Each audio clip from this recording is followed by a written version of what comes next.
નમસ્કાર, મનોમંથન ન્યૂઝમાં આપનું સ્વાગત છે। સામળકુવા ગામે મકાન સહાય યોજનાના નાણાં બારોબાર સગેવગે થતા કલેક્ટરને રજૂઆત। ભ્રષ્ટાચારી સામે કાયદેસરની કાર્યવાહી કરવા માંગ। બે લાભાર્થીના નાણાં બારોબાર સગેવગે થતા કલેક્ટર કચેરીએ ન્યાયની ગુહાર। પંચમહાલ જિલ્લાના ઘોગંબા તાલુકાના સામળકુવા ગામમાં રહેતા ખુમાનભાઈ ભૂરાભાઈ રાઠવા અને આપસિંગભાઈ પ્રેમલાભાઈ રાઠવાના નામે મકાન સહાય યોજના અંતર્ગત બારોબાર નાણાં સગેવગે કરી ઉપાડી લેવામાં આવ્યા હોવાનો આક્ષેપ સાથે પંચમહાલ જિલ્લા કલેક્ટર કચેરીને રજૂઆત કરી છે।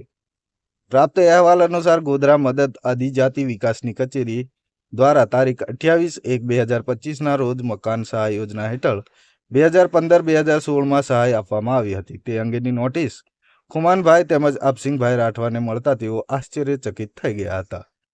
તેઓ કોઈપણ પ્રકારની સહાય મેળવી ન હોવાથી નોટિસ જોતા તેઓને માથે દુઃખનું આભ ફાટ્યું હતું અને તેઓનું જણાવ્યું હતું કે મકાન સહાયના બાંધકામની આજ દિવસ સુધી કોઈ સહાય મળેલ નથી અને તમારા ખાતામાં કોઈ પણ પ્રકારના હપ્તાની રકમ પડેલ નથી અને આ મકાન સહાયની રકમ કોણ ઉપાડીને વાપરી ગયું તેની તપાસ કરી અને આ ભ્રષ્ટાચાર કરવાવાળા વ્યક્તિ ઉપર કાયદેસરની કાર્યવાહી કરી અને મકાનની સહાય અમોને આપવામાં આવે તો અમે આ મકાન બનાવવા તૈયાર છીએ તેવી માંગ કરવામાં આવી છે। મનોમંથન કાર્યાલય તરફથી। મારું નામ છે રાઠવા મગનભાઈ રણછોડ। હું ઘોગંબા તાલુકો ગામ સામળકુવા। મકાન સહાય બાંધકામ માટેની એક નાની અરજી એટલે કે પરિપત્ર એક આવેદનના રૂપમાં આપવા માટે આવેલ હતા, જેમાં એવી વાત હતી કે સામળકુવા ગામની અંદર 2015-16માં જે મકાન સહાય આદિજાતિ માટેની જે ગ્રાન્ટ હોય એમાંથી મંજૂરી આપેલ હતી એવું આજે સેવા સદન જે મદદનીશ કમિશન ગોધરા દ્વારાથી નોટિસ આવી કે વ્યક્તિને લાભાર્થી જે છે એ લાભાર્થીને આજે જુઓ તો 10 વર્ષના સમયગાળા દરમિયાન જેને લાભ મળેલ એવું બતાવે છે, પણ વ્યક્તિને ટોટલ કે મેં લાભ લીધો છે, મેં કોઈ ડોક્યુમેન્ટ આપ્યા નથી અને મને લાભ મળેલ છે કે કેમ એને ખુદને ખબર નથી। પણ આજે દરેક ગામડાની અંદર જે પ્રધાનમંત્રી આવાસ યોજનાની સર્વ્યુ ચાલી રહી છે, આ સર્વ્યુની અંદર આ બે નોટિસ ધારકો એટલે કે અમારા જે દાદાઓ છે એમના નામે જે નોટિસ આવી એ લોકોના ઘરે જઈને એમને પણ આશા હતી કે અમે પણ એક આવાસ લઈ લઈએ પ્રધાનમંત્રી।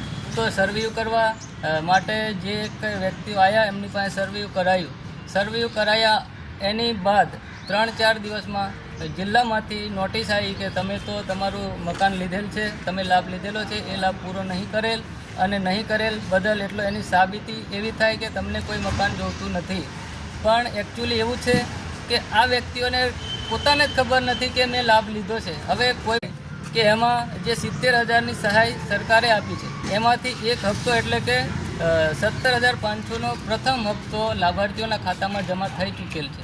બાકીના 2 હપ્તા માટેની તમે કોઈ પણ કામગીરી કરવામાં નહીં આવી, એટલે આજે તમને આ નોટિસ દ્વારા એટલે કે આમાં એવું પણ લખેલ આપેલું છે કે તુરંત મકાનનું બાંધકામ પૂર્ણ કરી બાકીના નાણાં માટે મદદનીશ આદિજાતિ વિકાસ અધિકારી સમાજ કલ્યાણ નિરીક્ષક મારફતે દિન 10માં દરખાસ્ત મોકલી આપવી। એટલે કે આજે અમે 10 દિવસ આની આગળ અમે 2 દિવસ લેટ આવ્યા છે, પણ અહીંયાથી આટલી નોંધ છે કે 10 દિવસ।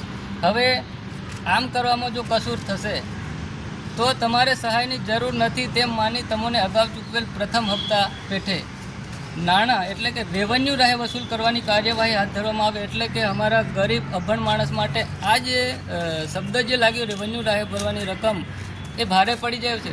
લાભાર્થી છે એમણે જે તે સમયે કોઈ લાભ લીધો છે, એમના બેંક ખાતામાં રકમ આવી છે એનો આજે આ લોકો દ્વારા જે કોઈ જ લાભ લીધેલ નહીં અને આ નોટિસ દ્વારા જ જાણવું મળ્યું કે મને 15,000 કે 17,000નો હપ્તો મળેલ છે, બાકી અમને એના વિશે કોઈ જ ખબર નથી। એટલે નોટિસને રકમ ચૂકવવામાં આવી છે આ વિભાગ દ્વારા, એ આ યોજનાની રકમ કોના ખાતામાં ગઈ છે એ બિલકુલ અમને કોઈ જ માહિતી નહીં, કોઈ જ ખબર નહીં। ટૂંકમાં અમને આવાસ લીધું એની પણ જે મકાનની સહાય લીધી એની પણ ખબર, કોઈ આવાસનો લાભ તમને મળ્યો નહીં। પણ જે અમારો હપ્તો 17,500નો જે એકાઉન્ટમાં આવ્યો છે એવું કહેવાય છે, એની તાત્કાલિક અને કાયદાકીય રીતે જો એ લોકોની તપાસ કરી હપ્તો મળેલ છે તો કયા ખાતામાં ગયેલ છે અને કયા ખાતામાંથી હપ્તો એ થયેલો છે ને આમના નામે જે મકાન બોલે છે એની તપાસ થઈ એની તપાસ થાય અને અમને એટલી બી માંગણી છે કે તપાસ કર્યા પછી આગળના જે 2 હપ્તા બાકી છે એ તાત્કાલિક ધોરણે અમને આપે. અમને શું રજૂઆત લઈને આવ્યા રામકુવા માનપુરા આપણા માટે નહીં આવી મારા ઘર સાપડાના પૈસા મને મળ્યા નથી ને બીજું મેં બંધાવા કહીને કર્યું તો નીકળે બાકી મારી જિંદગી મારા સાપડાનું નિશાની નહીં મળે. હા કેટલા પૈસા ચૂકવવા માટે નોટિસ આપી તમને કોને હા મેં પણ એ નોટિસ આવી સાહેબ સારું મેં શું જોણું આવાસનો લાભ લીધો ખરો તમે ના ના એમાં લીધેલો. આજરોજ અમે અહીંયા ભૂગંબાથી ગોધરા કલેક્ટર કચેરી આવ્યા છીએ. જ્યારે આપણે જોઈએ છે તો અમારો ટ્રાઇબલ એવો ઘોઘંબા તાલુકાની અંદર વિકાસના કામોની અંદર એટલો બધો ભ્રષ્ટાચાર ચાલી રહ્યો છે. ઘડીકમાં નરેગાની અંદર ભ્રષ્ટાચાર હોય. આજે અમને જાણવા મળ્યું, કાલે અમારી સાથે આ મુરબ્બીઓ બી આવ્યા હતા, સામળકુવા ગામના છે, અને તેમને જણાવ્યું હતું કે અમને આવાસ મળ્યું છે, આદિવાસી આવાસ મળ્યું છે, અને એના હપ્તા અમને મળ્યા નથી, અને ઉપરથી અમને આજે નોટિસ આવી છે. ત્યારે અમને જાણવા મળ્યું, અમે ટીડીઓ સાહેબને પણ આગળ રજૂઆત કરી, અને આજે અમે એ વિષય પર અમે કલેક્ટર સાહેબ અને તેમજ મદદનીશ અધિકારી સાહેબશ્રીને